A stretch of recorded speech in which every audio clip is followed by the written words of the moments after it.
Hola, soy Rubén Rojas, le doy la bienvenida a este programa especial en el que le presentaremos la información más relevante de la semana. La presidenta Claudia Sheinbaum confirmó la creación de la Comisión Presidencial para la Reforma Electoral. Buscará elaborar un diagnóstico profundo sobre el estado actual del modelo electoral y de partidos. Además, presentarán una propuesta de reforma legislativa. Contará con 7 integrantes, estará encabezada por Pablo Gómez, extitular de la Unidad de Inteligencia Financiera. Para Jesús Silva Herzog Márquez, profesor de la Escuela de Gobierno del TEC de Monterrey, esta iniciativa es una seria amenaza al pluralismo mexicano. El oficialismo cuenta ya con la máquina de hacer las leyes, con la máquina de interpretación de leyes, ahora tendrá la máquina para contar los votos y organizar elecciones. Bueno, hace 3 años fracasó el intento del presidente de la República, Andrés Manuel López Obrador, de llevar a cabo la reforma electoral para tener pleno control de las cosas. Ahora también, en aquel entonces era Pablo Gómez el que encaminó las cosas.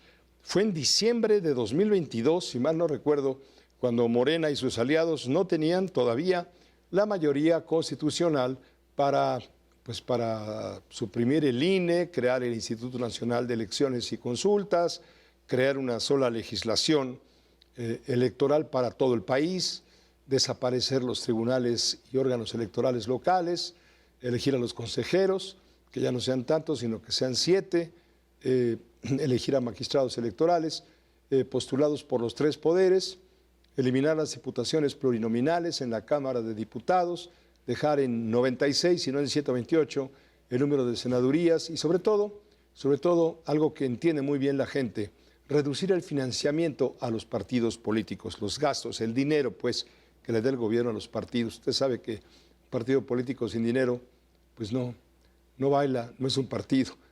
Dejar el dinero, sí, solamente en épocas electorales. Bueno, pues ahora será otro cantar. ¿Por qué? Porque todo está amarrado de otra manera distinta. Y si no, lo discutimos con Jesús Silva Herzog Márquez, profesor de la Escuela de Gobierno del TEC de Monterrey, a quien damos la bienvenida como todos los lunes. Jesús, ¿cómo estás? Bienvenido. Pepe, muy buenas noches. ¿Cómo ves? Pues me parece que esta es una discusión de la máxima importancia. Creo que lo que se anuncia ahora, ya concretándose este impulso de la reforma electoral, pues a mi juicio, es una amenaza muy seria al pluralismo mexicano, porque lo que se está planteando de inicio es pues una serie de cambios que tienden a reducir la pluralidad política de nuestro país. Este ataque a la representación proporcional es un ataque a esta posibilidad de que el Congreso refleje lo más fielmente posible la voluntad de los electores, que haya una manera de reflejar en las asambleas pues el porcentaje de votos que tienen los distintos partidos, el hecho de que se esté reduciendo el presupuesto a los partidos políticos, al Instituto Nacional Electoral, pues da una enorme ventaja a quien tiene la llave del dinero y es el partido que está en el gobierno. Y yo creo que nuevamente escuchamos nosotros esta estrategia del gobierno, en donde se avisa que se convocará una encuesta, que se levantará una encuesta, en donde evidentemente pues el resultado es el obvio. La gente no tiene una buena impresión de los diputados de representación Si van y te preguntan a ti, Jesús, ¿está usted o no de acuerdo en que se le dé dinero a los partidos políticos? Claro. Claro que no tanto, ¿no? Siempre veremos que es demasiado el dinero que se gasta en los procesos electorales. La pregunta es, ¿qué nos estamos ahorrando? ¿Qué es lo que estamos tirando por la borda si no tenemos posibilidad de que los partidos sean el mayoritario, los partidos que en este momento representan una minoría, tengan la posibilidad de sostenerse, de tener un diálogo con los electores, etcétera, ¿no? Pero ¿qué pasa con un partido como, por ejemplo, el Verde Ecologista? Que es un partido que vive justamente de la plurinominalidad. Es decir, sí. Si se cancelan esos diputados eventualmente, si Morena hace esta jugada, sí, puede haber una ruptura con Morena. Yo creo que esta advertencia la hace con toda claridad el senador Fernández Noroña. Yo creo que tiene toda la razón. Es una reforma que tiene que pasar por el filtro de la coalición gobernante. Y en esa coalición gobernante están partidos que tienen la llave de la reforma constitucional precisamente por ser expresiones de las minorías que acceden a puestos de representación. En ese sentido, yo creo que hay un desafío muy serio de esta nueva comisión, si es que se quiere echar abajo la representación proporcional, de convencer a los partidos que son indispensables para esta reforma constitucional. Hay otro punto. Por decisión de los tres poderes, judicial, obviamente ejecutivo y legislativo, se harían propuestas de personas para encargarse de las cuestiones electorales. Esto es grave, esto es preocupante. ¿No te parece? Me parece realmente porque muy ya Presidencia preocupante. tiene cooptado al Poder Legislativo y, bueno, se verá a partir del 1 de septiembre al Poder Legislativo. Me parece muy preocupante porque pues lo que necesitamos es que el órgano electoral sea un órgano que tenga una diversidad dentro de su Consejo General, que exprese, digamos, distintas visiones del país, que pueda expresar distintas corrientes ideológicas y que en su conjunto dé un sentido de neutralidad a sus resoluciones.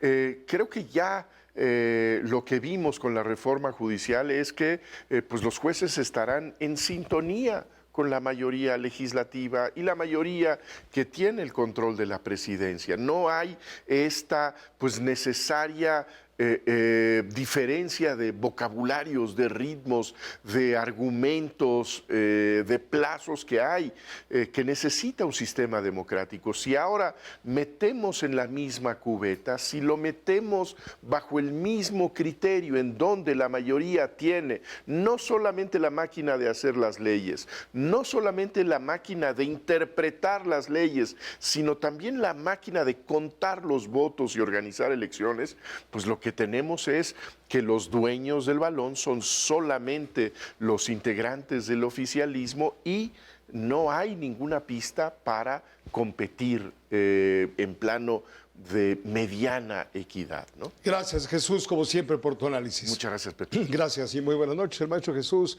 Silva Herzog Márquez. La iniciativa de reforma electoral promovida por la presidencia se encuentra en una posición privilegiada para ser aprobada. Los votos que faltaron en 2022, cuando el expresidente Andrés Manuel López Obrador buscó su reforma, hoy Morena los tiene de sobra. José Cárdenas platicó con la doctora María Amparo Casar respecto al poder absoluto del oficialismo. Vamos pues al análisis. Con esta iniciativa presidencial de reforma electoral, no falta quien dice, queda cerrado el enorme círculo de poder inmenso de Morena, y veremos si con aliados. Se habla de escuchar a todas las voces para elaborar las mejores recomendaciones políticas, pero es evidente que al final se impondrá el criterio rector de aquella iniciativa promovida por Andrés Manuel López Obrador, que fracasó en 2022, porque el oficialismo no contaba entonces con los votos suficientes para cambiar la Constitución. Ahora, apúntele de una vez, será otro cantar. Vamos a comentarlo, si le parece, con la doctora María Amparo Casar, siempre a todas horas en su juicio. Doctora Casar, ¿cómo te va? Muy buenas noches, bienvenida como todos los martes. Muy buenas noches, Pepe. Pues no es como todo tu noticiero con todas las voces y todas las posiciones. Creo que la experiencia nos dice desde el 18 que llegó López Obrador al poder que esto de los parlamentos abiertos no es más que una simulación y que al final de las discusiones, si es que las hay, como en la reforma judicial hubo una, también en las reformas electorales previas, después pues no se les mueve ni una coma a las iniciativas. Es larga la historia y la voy a hacer muy cortita, pero hubo un plan A. Desde el 2021 empezó a perfilar López Obrador y a hablar de una necesaria reforma electoral para ahorrar, decía entonces, 20,000 millones de pesos. Luego ya concreta su famoso plan A, que era una reforma constitucional en el 2022, en donde planteaba, te digo rápidamente, cambiar de 11 a 7 consejeros, eliminar el dinero a los partidos políticos en sus actividades ordinarias, o sea, solamente dejar para las campañas, desaparecer los plurinominales, o sea, la representación proporcional, desaparecer los órganos locales, reducir los integrantes de los congresos locales porque le parece que son muchos y bajar el umbral para la revocación de mandato. Básicamente son los puntos principales, pero pues no pasa, no le alcanzan los votos a López Obrador, no tenía en su primera legislatura ni en su segunda la mayoría calificada, entonces pues se le revienta la oposición su reforma electoral. Entonces le ocurre, para lo cual sí tenía mayoría, el 250 más un diputados,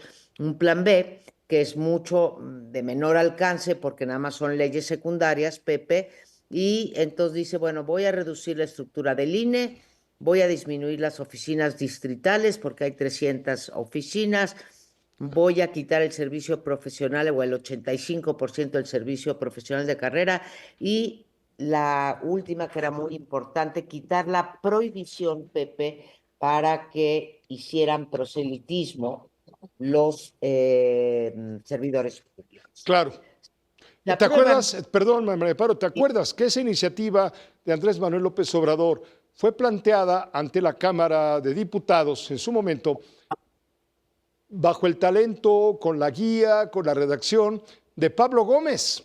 Justamente Pablo Gómez fue el que topó con la pared opositora, de ahí muchos odios extra, en fin. Y ahora nuevamente Pablo es el que se encarga. Pablo Gómez es una gente de una larga trayectoria en la izquierda, desde el Partido Comunista, en fin, hay quien dice es un hombre rencoroso, como sea.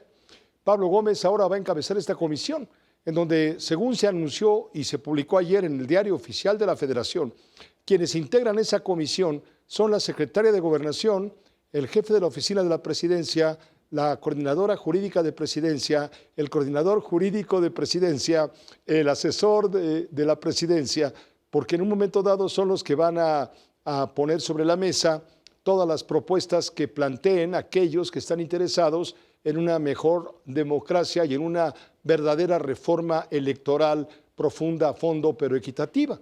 Entonces, todas las señas indican, pues, que si nada como pato, si grazna como pato y si vuela como pato, es pato.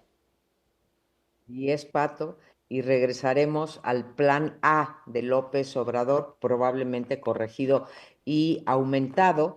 Y como bien mencionas, ahí hay en esa comisión, pues parte de la oficina de la presidencia y parte del gabinete, todos ellos encabezados por Pablo Gómez, que ya ha perfilado, como lo ha hecho, lo hizo la mañanera de hoy y lo hizo la mañanera de ayer, la presidenta Claudia Sheinbaum, en donde incluso dice, pues miren, que participen todos, ya participó el pueblo y ya sabemos que el pueblo no quiere elecciones caras y ya sabemos que el pueblo no quiere tantos partidos y ya sabemos que el pueblo no quiere plurinominales, o sea, diputados que no representan a nadie.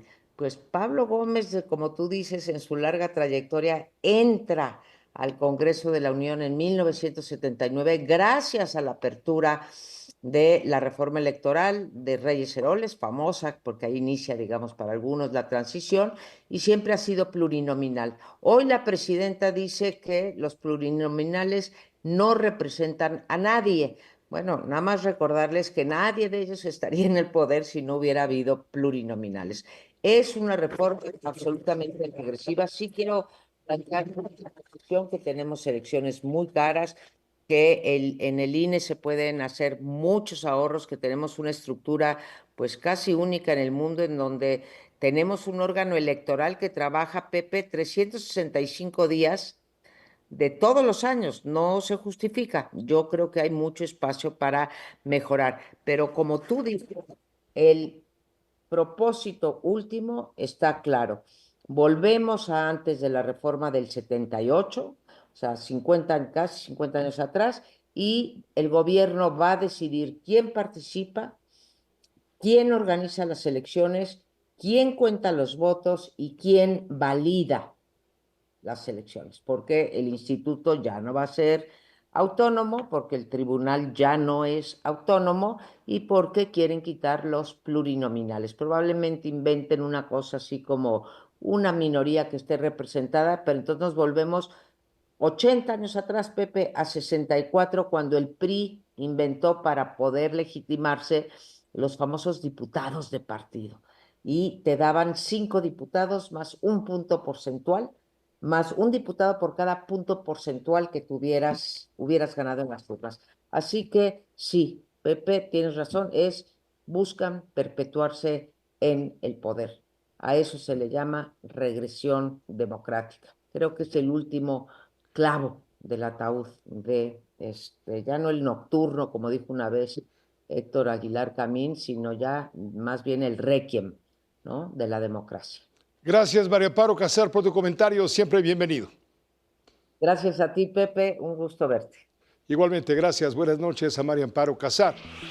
El encargado de la Comisión Presidencial para la Reforma Electoral, Pablo Gómez, dijo en entrevista para un medio español que Morena ejercerá toda su fuerza política para que se apruebe la iniciativa del gobierno federal. Entre las reformas se encuentran la disminución de recursos a partidos políticos, eliminar los legisladores plurinominales y acabar con el fuero y la inmunidad procesal. Alejandra Cullen, analista política, platicó con José Cárdenas respecto a la posibilidad de que partidos como el Verde Ecologista y el Partido del Trabajo voten a favor de la eliminación de legisladores plurinominales. Para Alejandra Cullen, los foros serán inútiles. Morena logrará la reforma electoral con el entramado institucional que ha construido. Vamos al análisis con Alejandra Cullen. Este miércoles, ya usted lo habrá leído y si no se lo platico en breve, se publica una entrevista en el diario español El País. Una entrevista con Pablo Gómez, quien va a ser el arquitecto, el diseñador, el encargado, pues, de darle forma a la reforma electoral que va a proponer la Presidencia de la República como iniciativa ante el Congreso. Desde el centro del debate, Pablo Gómez, en esta entrevista al País, asegura que la iniciativa presidencial que será enviada al Congreso no será como la planteada por Andrés Manuel López Obrador en 2022, la cual se construyó por conciliación de camarillas. Así dice, hubo que ponerse de acuerdo con camarillas. Ahora Morena ejercerá, dijo Pablo Gómez, toda su fuerza política, toda. Se escucharán todas las voces, pero la última palabra la tendrá el pueblo representado por la 4T, lo dice Pablo Gómez. ¿Habrá consulta ciudadana? Sí, pero habrá una voz que suene más fuerte que otras. La reforma morenista no solo contempla reducir el dinero de los partidos políticos, eliminar legisladores plurinominales, sino acabar con el fuero y la inmunidad procesal. Todo eso dice Pablo Gómez. Cuando se le pregunta si el Partido Verde y el PT estarán de acuerdo con eliminar a legisladores plurinominales, porque de eso viven ambos partidos, asegura que todo es cuestión de discutirlo. Con uno, Alejandra Cullen, analista política. ¿Tú crees que PT y Partido Verde, que viven de la plurinominalidad, van a estar de acuerdo? Todo es cuestión de cómo lo negocien, Pepe. Como dice Pablo Gómez, si negocias con una pistola en la cabeza, pues seguramente vas a tener que ceder a algunas de las presiones. No creo que de manera natural estén de acuerdo ni con la eliminación de plurinominales. Es más, se han pronunciado. Ya olvídate de la oposición, con ellos ya ni hablamos, ni los ven ni los oyen. Pero a los aliados que los llevaron a tener la mayoría necesaria para cambiar la Constitución en la reforma judicial, por ejemplo, y otras importantes, hay que tomarlos en cuenta. Pepe, la entrevista no tiene desperdicio, porque te revela la visión que va a estar detrás de esta reforma. Además, es una reforma que podemos dar por sentado que va a suceder. Nadie la va a parar porque no hay quien la pare. Pablo Gómez se refiere a la oposición como pues, es una bola de inútiles que no sirven para nada, que no tienen propuestas, son parásitos y no hay ninguna razón ni para darles dinero ni para escuchar su postura. Pero tiene razón Pablo Gómez. ¿Dónde está la agenda de la oposición? A ver, eso es cuestión de la oposición, pero que el partido triunfador, cuando él viene de hacer que las elecciones sean tan caras en México, Pablo Gómez es uno de los principales responsables, porque él es el que desconfiaba y él es el que exigía más monitoreo, más dinero a los partidos, más plurinominales, cambios en las fórmulas. Es él el que estuvo detrás de muchas de las Y reformas siempre pasadas. fue plurinominal. Claro, por supuesto. Entonces, a ver, ve quién está en el grupo además. Está claro, imagínate la postura de Saldívar. No necesaria, no hay manera que sea democrática. Pero la democracia hay que entender que ya cambió de manos. Es decir, ya se concentró en Morena y ellos asumen que son la voz del pueblo. ¿Quién dentro de Morena tiene más voz del pueblo, Sheinbaum o López Obrador? Eso todavía no lo sabemos. Lo que sí sabemos es que Pablo Gómez le ha venido reportando a López Bueno, Obrador. Claudia Sheinbaum es la que da la cara, Bueno, hoy es la presidenta de México pero no y tiene yo no me meto. la capacidad de caudillaje, hay que decirlo objetivamente, que tuvo en su momento López Obrador. Yo, más que opinar sobre la presidenta, para mí la presidenta es la presidenta. Hasta dónde puede controlar a Morena es una cosa, pero pues ella manda en México y hasta donde ella quiera mandar y hasta donde ella quiera ceder, porque también hay cosas en las que posiblemente está de acuerdo. Lo que sí es delicado es que Pablo Gómez le negó su renuncia, no le aceptó que tenía que renunciar de la UIF y ahora ya no le quedó de otra, porque claro, después de la intervención a los bancos mexicanos por parte de Estados Unidos, donde la UIF claramente no hizo su trabajo, aunque Pablo Gómez diga que se ríe de ese argumento, pues lo que sí es cierto es que hay una causa y una consecuencia. El señor desde la UIF no cumplió con su trabajo, no entregó los resultados y vino el golpe a la banca y al sistema financiero mexicano. Pero más allá de eso, vas a tener una reforma donde la oposición no va a participar, No. se van a hacer foros de consulta a los que seguramente no se va a escuchar, porque lo que hemos visto a lo largo de los últimos años es básicamente eso, foros que son inútiles. Vas a tener a todos los analistas que podamos opinar a favor de elementos con más contrapesos, pero todo eso es letra muerta, Pepe, porque ellos tienen una idea. Y me queda claro que lo que quieren, cuando hablan de una reforma y de elecciones más baratas, pues es que les salga más barato conseguir sus mayorías calificadas. Tuvieron acá que pagar a un par de senadores para lograr esta reforma judicial y estas 2/3 partes del Senado. Les sale muy cara la alianza con el Verde y con el PT. Ya el PT se rebeló en Veracruz y perdieron parte de Veracruz. Entonces, me queda claro que eso es una postura muy incómoda para un partido que considera que si su presidenta ganó con el 58% del voto popular, tienen derecho a hacer lo que se les dé la gana. Y me parece, Pepe, que como han armado el entramado institucional, tienen todas las herramientas para hacerlo, con lo cual, pues el modelo de democracia constitucional que conocíamos, pues una vez más podemos decir que se acabó. ¿Qué va a salir de eso? Pues vamos a ver dónde y cómo lo van a moderar, sobre todo en un contexto donde el crimen organizado está presente como en todo el ámbito nacional, en el económico, en el social y en el político, y donde la presidenta tiene mucha presión de Estados Unidos. No una presión por mayor democracia, porque el partido gobernante en este momento en Estados Unidos no es precisamente un grupo que esté buscando más democracia en el mundo, quieren reglas claras y no quieren estar teniendo que negociar con muchos. Entonces, creo que lo que dice la Coparmex de un contrapeso por el lado americano, yo la verdad es que no lo veo para el tema electoral, no creo que sea un tema que en el TEMEC afecte, pero la intervención del crimen organizado y su interacción con la política, eso sí va a ser delicado.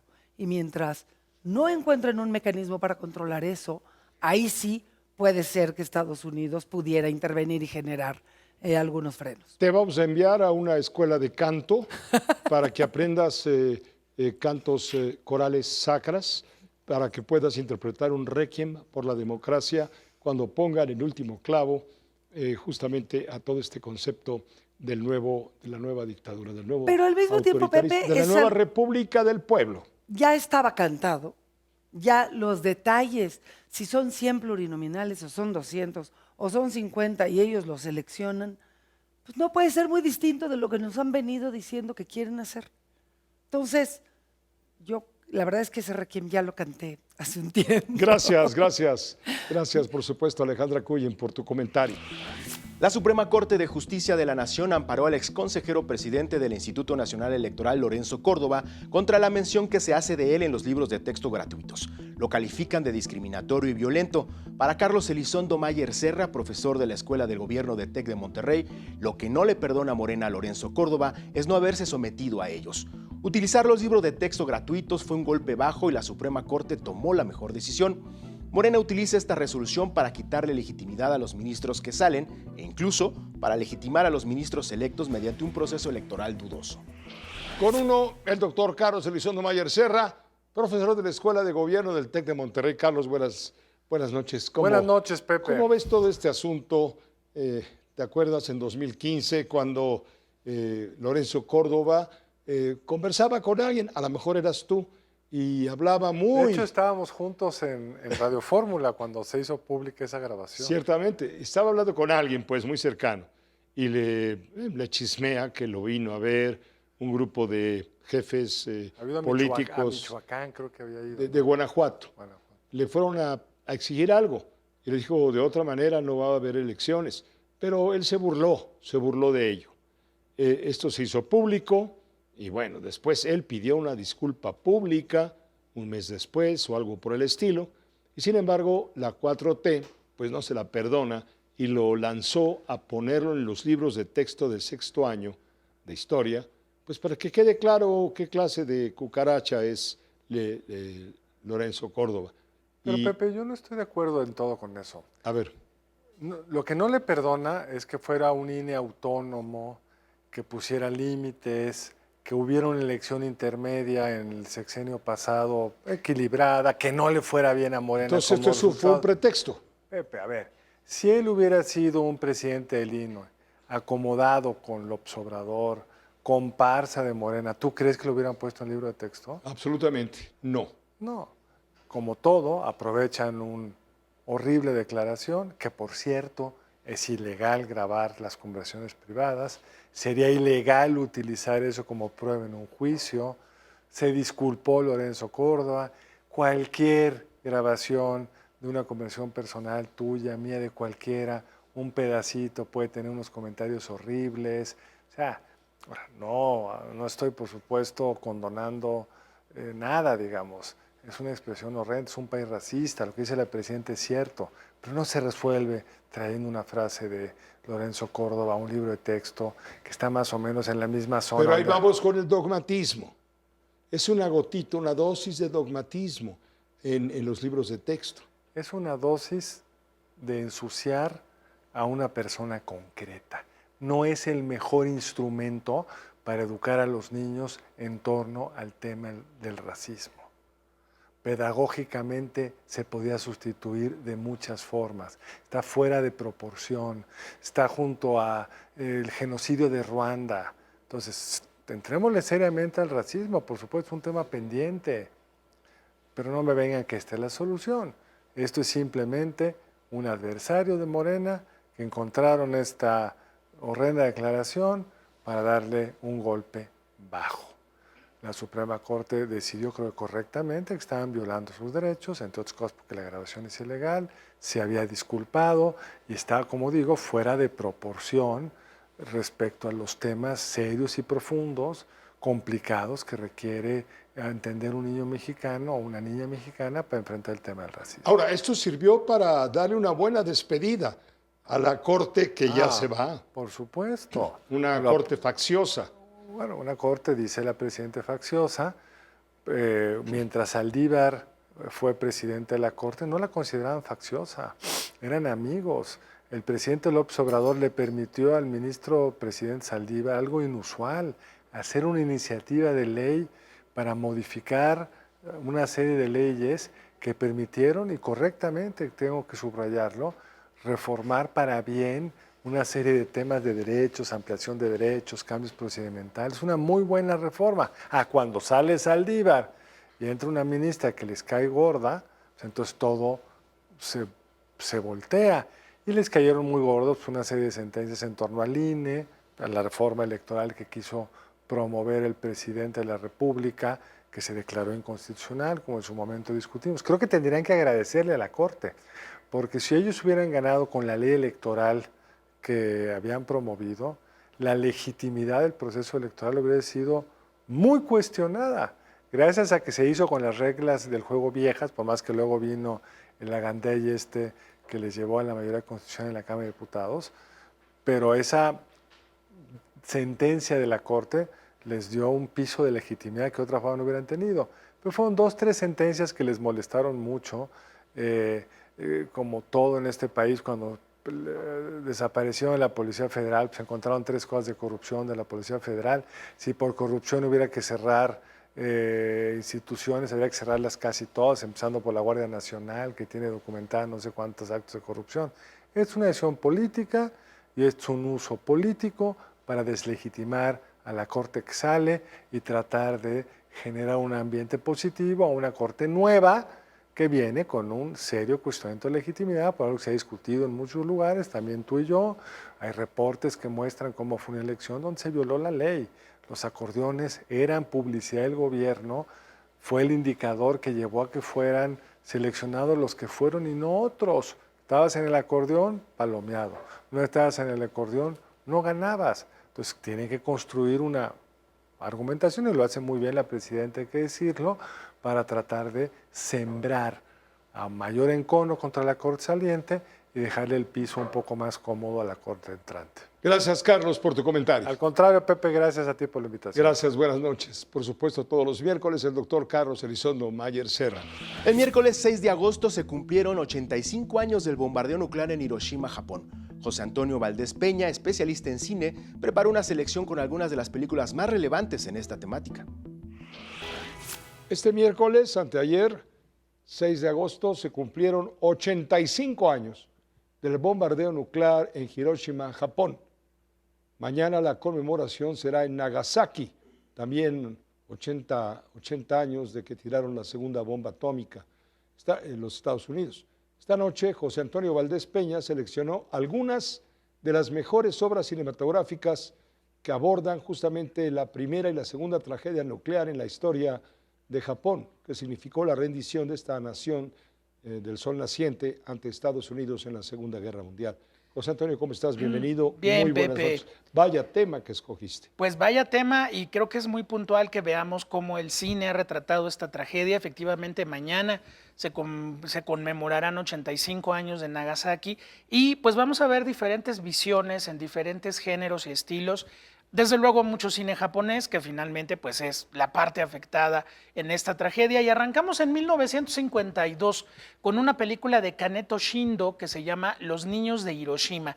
Fíjate, Pepe, que esta película fue producida por el entonces Sindicato de Maestros Japoneses, quienes hicieron lo posible para juntar los fondos y que Kaneto Shindo filmara esta historia. La historia de una profesora que vivía cerca de Hiroshima cuando ocurrieron los hechos y que de cuando en cuando regresa a Hiroshima para ver cómo está la salud de pues todo un grupo de huérfanos y de otros personajes que quedaron en esas condiciones tras el bombardeo nuclear.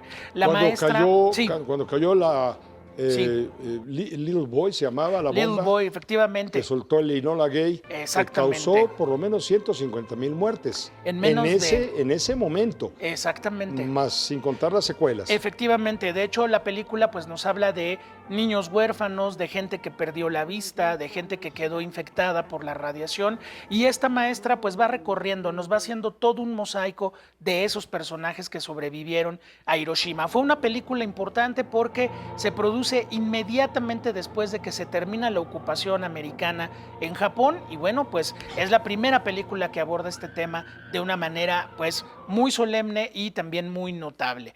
Vámonos con Hiroshima, mi amor, de Alain Resnais, donde bueno, el cine francés, con el apoyo de la Nouveau Roman, representada por la escritora Marguerite Duras, pues nos lleva a la historia de amor prohibido entre dos personajes, una actriz francesa que filma una película antibélica en Hiroshima y un médico que se enamora de ella. Los dos están casados, los dos viven este amorío, pero el recuerdo tanto de los años de la ocupación alemana en Francia, como de las terribles consecuencias de la bomba nuclear en la población japonesa, pues va marcando la historia de amor entre estos personajes. Una película donde a través de pietaje documental, Alain Resnais nos lleva a conocer imágenes terribles de lo que ocurrió en Hiroshima y que sin duda pues es uno de los clásicos de la historia del cine francés. Ahora, la película que viene es muy importante, Hiroshima, de 1983, dirigida por Mori Masaki, en un formato, Pepe, muy importante para la industria del cine japonés, que es el anime, la animación. Y bueno, pues esto parte de un manga que se empezó a escribir desde los años 70, una historieta en la cual un sobreviviente de Hiroshima pues nos mostraba de una manera muy descarnada cómo fue que ocurrió la tragedia. Y aquí estamos viendo estas imágenes donde la bomba va a ser lanzada sobre la ciudad de Hiroshima y vemos los cuerpos deshaciéndose, vemos a los niños muriendo, a las mujeres abrazando a sus hijos mientras literalmente se derriten. Y bueno, pues las descripciones visuales de la película son sumamente fuertes y bueno, pues aquí vemos cómo también en el terreno del anime Hiroshima ha sido un tema importante para la cultura popular japonesa. Vámonos con Lluvia Negra de Shohei Imamura, pues una obra maestra en la cual este gran maestro del cine japonés nos lleva a ver las consecuencias de la guerra nuclear en la población civil y en particular en la historia de una joven a quienes sus tíos le van a tratar de encontrar marido en el Japón de la posguerra. Ella está infectada de radiación y bueno, pues esto la vuelve un personaje marginal, un personaje al que no se le puede acercar absolutamente nadie. Lluvia Negra, filmada en un blanco y negro muy contrastado por parte del maestro Shohei Imamura, pues nos muestra ese dolor de estos personajes que tuvieron que vivir en medio pues de una tragedia histórica terrible. Rapsodia de agosto de Akira Kurosawa pues nos lleva a Nagasaki, precisamente, la historia de una mujer que perdió a su marido, ahora es una abuela y a sus nietos los ha hecho muy conscientes de la tragedia histórica que ocurrió en aquella ciudad. Por ahí aparecerá también un nieto americano interpretado por Richard Gere, por cierto, que pues va a dar como esta contraparte de la cultura americana y la cultura japonesa y esas culpas históricas que no se acaban de cerrar. Y finalmente, Oppenheimer de Christopher Nolan, película mucho más reciente que las que hemos platicado, pues nos habla del creador de la bomba atómica y sobre todo de cómo viene la culpa y la búsqueda de redención del doctor Robert Oppenheimer al ver cómo su invento pues ha destruido la vida de miles de personas, de cientos de miles de personas en un plumazo y cómo pues finalmente él tendrá que cargar con la culpa histórica y la culpa moral. Pues ahí tenemos, Pepe, un mosaico de esto que fue la tragedia de Hiroshima y que pues seguimos recordándola y seguimos viendo cómo pues las consecuencias sobre muchas generaciones de japoneses que nacieron en ambas ciudades siguen evidenciándose hasta el momento. Y bueno, pues ahí invitamos a los amigos que las busquen, están en plataformas, están en YouTube, están en video, muchas de ellas, algunas son muy populares, por ejemplo el anime sobre Hiroshima es una película muy buscada y muy popular, y pues ahí nuestro listado, mi querido Pepe, para conmemorar esta tragedia de hace 85 años. Completísimo, como siempre. Gracias, José Antonio Gracias, Valdés Pepe. Peña. Buenas noches. Buenas noches. Agradecemos su compañía en este programa especial. Recuerde seguirnos a través de la multiplataforma de Uno TV. Soy Rubén Rojas. Hasta pronto.